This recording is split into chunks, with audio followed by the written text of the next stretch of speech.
Hello everyone, আমি মৌসুমি চলে এসেছি তোমাদের সঙ্গে আবারও একটা নতুন রেসিপি শেয়ার করতে।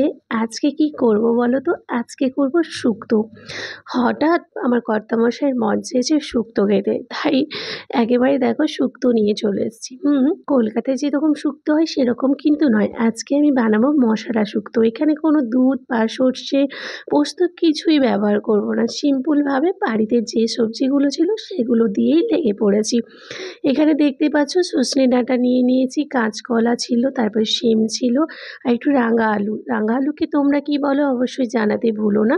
এখানে দেখো আমি একবারে কাটতে বসে গেছি। সমস্ত কিছু ছাল একেবারে ছাড়িয়ে নিচ্ছি সুন্দর করে। আর হচ্ছে শুক্তোটা না আমি একটু অন্যরকম বানাবো, যে শুক্তোতে মানে কোনো রকমের দুধ পড়বে না, কোনো রকমের তোমার সর্ষে বা পোস্ত কিছুই পড়বে না। এটাকে তোমরা মশলা শুক্তো বলতে পারো। এটা নিরামিষও করতে পারো, আবার পেঁয়াজ আদা রসুন ব্যবহারও করতে পারো। তো আজকে আমি নিরামিষই করি, কারণ আজকে আদাটাই দিয়ে করব, রসুন পেঁয়াজ ব্যবহার করব না। তারপরে উচ্ছেটাকেও আমি সরু সরু করে কেটে নিলাম। আর দেখো তোমার যে আর শিম ছিল, শিমগুলোকেও আমি দুটো ভাগ করে কেটে নেব। শিমগুলোকে একটু বড় বড়ই রাখবো, একটু ছোট ছোট করব না। কারণ শুক্তোর যে কোনো জিনিস একটু বড় বড় করে লম্বা লম্বা করেই কাটতে হয়, তাহলে শুক্তোটা দেখতেও ভালো হয় আর ভাজলেও খুব ভালো লাগে। আর আমি কিন্তু সমস্ত কিছু ভেজেই করব, কিছু সেদ্ধ করব না। এখানে তোমাদের সঙ্গে কথা বলতে বলতে আমি কিন্তু সমস্ত কিছু সবজি একেবারে কেটে নিচ্ছি। দেখতে পাচ্ছ আমি বরবটিও নিয়েছি। আর তোমাদের চলো সামনে থেকেই দেখিয়ে দিই যে কী কী সবজি আমি ধুয়ে রেখেছি। বরবটি ছিল, রাঙা আলু ছিল, তারপরে কাঁচকলা ছিল, আলু ছিল, এদিকে ছিল আদা আর হচ্ছে মানে আদা বাটা আর লঙ্কা, টমেটো কেটে রেখেছিলাম, বড়ি ছিল। তো বড়িটা না আমার বাড়ির নয়, এটা দোকান থেকে কেনা, তাই বাড়ির বড়ি যতটা টেস্ট হয় তো দোকানের বড়ি কতটা টেস্ট হবে জানি না, তবে স্মেলটা তো খুব সুন্দর এসেছিলো। বড়িগুলোকে আগে আমি সুন্দর করে ভেজে নিচ্ছিলাম, কারণ বড়ি ছাড়া তো আর শুক্তো হবে না বলো। বড়ি ছাড়া শুক্তো অসম্পূর্ণ হয়ে যায়। তারপরে ওই তেলের মধ্যে আমি আস্তে আস্তে করে শিমগুলোকে ভেজে নেব। আলাদা আলাদা করে সমস্ত সবজি কিন্তু একটু নুন হলুদ দিয়ে আস্তে আস্তে করে ভাজতে থাকবো। আর সবজিগুলো খুব তাড়াতাড়ি ভাজা হয়ে যাবে, কারণ যে যে সবজি আছে আলু বাদে আর সমস্ত কিছু সবজি কিন্তু তাড়াতাড়ি ভাজা হয়ে যাবে। এদিকে বরবটিটাও আমি সুন্দর করে ভেজে নিলাম। তারপরে যা রয়েছে কাঁচকলা, আলু আর হচ্ছে রাঙা আলু, এই তিনটে জিনিসকে আমি একসঙ্গে ভেজে নেব। আমি একটু ভুল করে ফেলেছিলাম, সজনে ডাঁটাটা এর সঙ্গে দিয়ে দিলেই হয়ে যেত, কিন্তু ওটাতে আমি দিতে ভুলেই গিয়েছিলাম। তারপরে এখানে দেখো ভাজতে শুরু করেছি। আচ্ছা, তোমরা তো শুক্তো অনেক রকমের খেয়েছো, মশলা শুক্তো কারা কারা খেয়েছো অবশ্যই জানাতে ভুলো না। আলু আর সবজিগুলো ভাজা হলেই তুলে নেব, তারপরে সজনে ডাঁটাটা তেলের মধ্যে হালকা করে নেড়ে নেব। আর এখানে এইটা ছাড়া কিন্তু শুক্তোর টেস্টই আনতে পারবে না।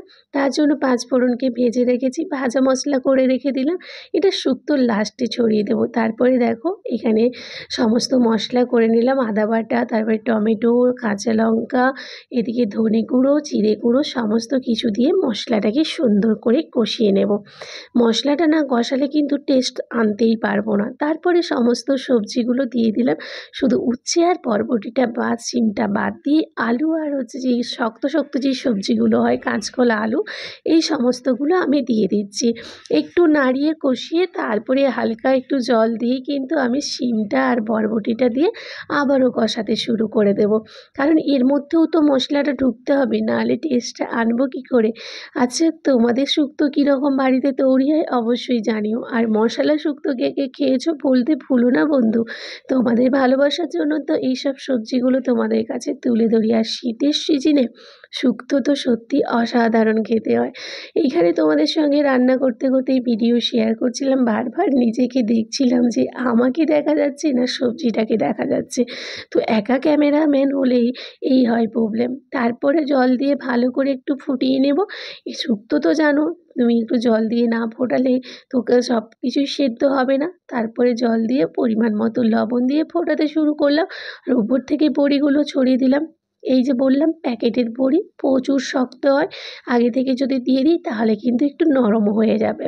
তারপরে উপর থেকে উচ্ছেটা ছড়িয়ে ফুটতে শুরু করে দিয়েছে।